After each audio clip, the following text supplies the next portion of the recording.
কারারক্ষী মাশকুর এই দুটি সন্তানকে রাতের অন্ধকারে কারা থেকে বের করলো, জেলখানা থেকে বের করলো। আর বলা হলো ওই দূর থেকে, ওই দূরে অনেক দূরে দেখা যাচ্ছে মিটমিটে আলো, তারা একটা কাফেলা, তারা মদিনার উদ্দেশ্যে, মক্কার উদ্দেশ্যে তারা যাচ্ছে। তাদেরকে দৌড়ে গিয়ে ওই কাফেলাকে ধরো, কাফেলার সাথে সাথে যখন যাবে তোমরা মক্কা মদিনায় পৌঁছতে পারবে। ভাগ্যের নির্মম পরিহাস, ওই কচি সন্তান মুহাম্মদ এবং ইব্রাহিম 8 বছর এবং 7 বছরের যুবক দৌড়তে দৌড়তে তারা কাফেলা ধরতে পারে নাই। কাফেলা অনেক দূরে চলে গেছে, তারা আর কাফেলার খোঁজ পায় নাই, সাক্ষাৎ পায় নাই। এখন গভীর রাত হয়ে গেছে, 8 বছরের এবং 7 বছরের দুটি শিশু তারা কোথায় যাবে? তারা একটি গর্তে, একটি গুহায় এক ভাই অপর ভাইকে জড়িয়ে ধরে রাত্রি যাপন করলো। বাকি রাত এক ভাই অপর ভাইকে জড়িয়ে ধরে রাত্রি যাপন করলো। সকালবেলা এক ঘরের কাজের মেয়ে পানি আনার জন্য যাচ্ছে। ভোরবেলা দেখতে পেল কচি কি সুন্দর শিশু, চাঁদের চেয়ে সুন্দর, আহলে বাইতের সদস্য। তাদেরকে দেখে ওই চাকরানি কাজের মেয়ের অন্তরে ভালোবাসা জন্ম নিয়েছে। এই কাজের মেয়ে পানি না নিয়ে এই দুটি সন্তানকে তার মালিক ওই ঘরের মহিলাকে বলল, খালা খালা দেখো কত সুন্দর দুটি সন্তান, কত সুন্দর দুটি সন্তান, সূর্যের চাইতে চাঁদের চেয়েও সুন্দর, এত সুন্দর সন্তান। তাদেরকে ওই মহিলা পেয়ে আদর করতে লাগলো, বুকে জড়িয়ে ধরলো আর জিজ্ঞেস করলো তোমরা কারা?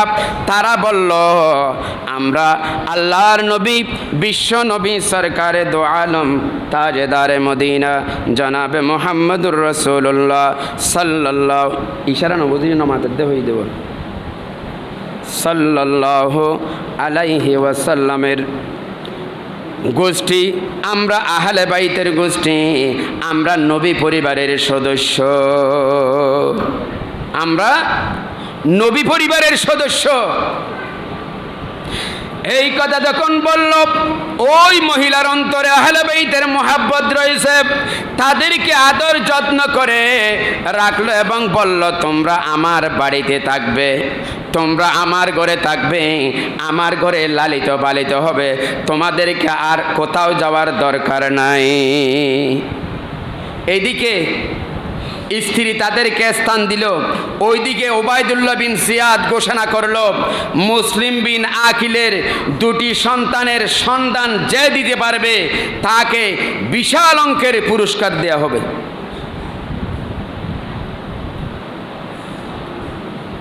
কারণ তারাও তো আহলে বাইতের সদস্য, বাঘের বাচ্চা বাঘেই তো হবে, ঠিক নেবে ঠিক।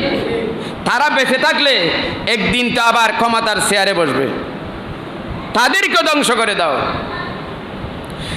এই খবর যখন দিল, যে স্ত্রী তাদেরকে সমাদর করতে লাগলো, ওই স্ত্রীর স্বামী তাদেরকে হন্য হয়ে খুঁজতেছে ওই গভর্নর হাউসের পুরস্কারের আশায়, তাদেরকে খুঁজতেছে। খুঁজতে খুঁজতে খুঁজতে সারা রাত খোঁজার পরে দেখতে পেল তারা নাই, তারা খোঁজ পেল না।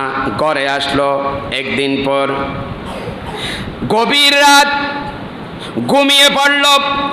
হঠাৎ করে মুহাম্মদ এবং ইব্রাহিম 8 বছর এবং 9 বছরের সন্তান হাউ মাউ করে কেঁদে উঠল, হাউ মাউ করে কেঁদে কান্না করলো।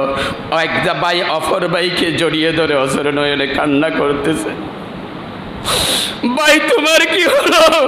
এক ভাই বলে, ভাই আমি স্বপ্ন দেখেছি, আল্লাহর নবী সরকার দু আলম শের হুদা মাওলা আলী রাদিয়াল্লাহু তাআলা আনহু, খাতুনে জান্নাত সাইয়্যিদাতুন নিসা ফাতেমাতুজ জোহরা রাদিয়াল্লাহু তাআলা আনহা, ইমাম হাসান রাদিয়াল্লাহু তাআলা আনহু, এই চারজন আমার পিতাকে বলতেছে, মুসলিম তুমি চলে এসেছো, আর নাবালক দুটি শিশু জালিমের হাতে কেন রেখে এসেছো?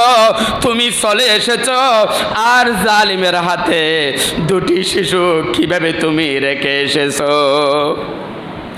এই কথা যখন বলল, এইদিকে তারা এই কথা বলল, বড় ভাই বলল, ছোট ভাই বলতেছে, ভাইজান আমিও তো একই স্বপ্ন দেখেছি, আমিও তো একই স্বপ্ন দেখেছি। আর আমাদের পিতা মুসলিম বিন আকিল বলতেছে তারাও আসতেছে, আমি এসেছি ভালো কথা, তারাও আসতেছে, জালিমের হাতে বেশি দিন থাকবে না, তারাও চলে আসতেছে।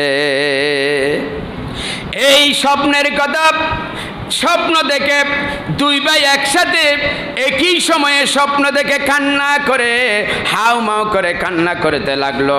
এইদিকে যেই মহিলা তাদেরকে স্থান দিল, সমাদর করলো, ওই মহিলার স্বামী বলতেছে, এরা কারা?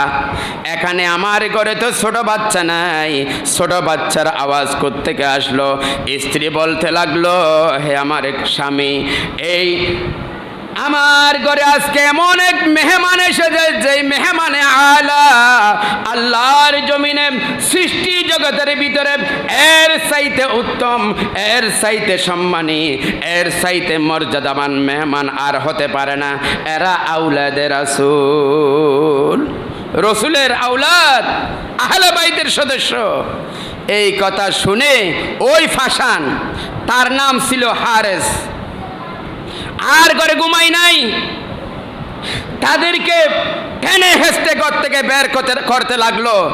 স্ত্রী বাধা দিল, স্ত্রী বলতে লাগলো, আমার জান থাকতে আমি এই আহলে বাইতের সদস্যদেরকে নিতে দেব না। স্ত্রীকে কতল করলো। সন্তান বাধা দিল, সন্তানকে কতল করলো। ওই কাদের মেয়ে বাধা দিয়েছে, কাদের মেয়েকে কতল করলো। তাদেরকে কতল করে ওই 8 বছর এবং 7 বছরের দুটি সন্তান শিশু জান্নাতি ফুল, তাদেরকে টেনে হেসতে নিয়ে যাচ্ছে। টানতে টানতে যখন এক পর্যায়ে হয়রান হয়ে গেল, তারাও তো বাঘের বাচ্চা, তারা তো সহজে যাচ্ছে না, তারাও সহজে যাচ্ছে না। যখন হয়রান হয়ে গেল, তাদেরকে এক পর্যায়ে কতল করে দিল। কতল করে তাদের স্যার মোবারক নিয়ে গভর্নর হাউসে উপস্থিত।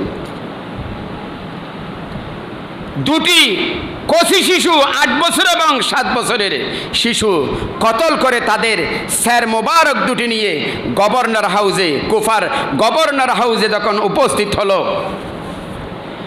ওবায়দুল্লাহ ইবনে জিয়াদ বলতেছে, তুমি এ কি করেছ? হারেস বলতেছে, আপনি না বলেছেন মোটা অঙ্কের পুরস্কার দিবেন, মোটা অঙ্কের পুরস্কারের আশায় আমি এই কাজ করেছি। তাদেরকে জীবিত আনতে চেয়েছিলাম, কিন্তু আমি পারি নাই। তারা বাতিলের কাছে মাথা নত করার লোক নয়, বাতিলের কাছে মাথা নত করার জাতি নয়। এরা আউলাদে রাসূল, এরা আউলাদে রাসূল, এরা আহলে বাইত, এরা আহলে বাইতের সদস্য। সুবহানাল্লাহ। তারা তো আসতেছে না। ওবায়দুল্লাহ বিন জিয়াদ বলে,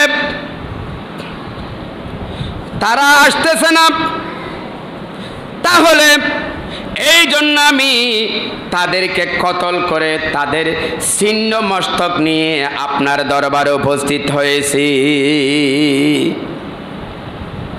ওবায়দুল্লাহ বিন জিয়াদ বলে, যে হারেস মোটা অঙ্কের পুরস্কারের আশায় এই কাজ করতে পারে, আহলে বাইতের সদস্যদের এই কচি কচি নিষ্পাপ শিশুর স্যার মোবারক কাটতে পারে, এইটা তো সাধারণ কোনো মানুষ নয়, এইটা তো ভয়ানক মানুষ। তোমার বেঁচে থাকার কোনো অধিকার নাই। তোমার পুরস্কার, তোমার প্রেজেন্টেশন হচ্ছে তোমার গর্দনা দ্বিখণ্ডিত করা। হারেসকে পুরস্কারের পরিবর্তে তার গর্দান 2 টুকরা করে দিল, তার মাথা গর্দান থেকে নামিয়ে দিল, তাকে কতল করা হলো। নাউজুবিল্লাহ।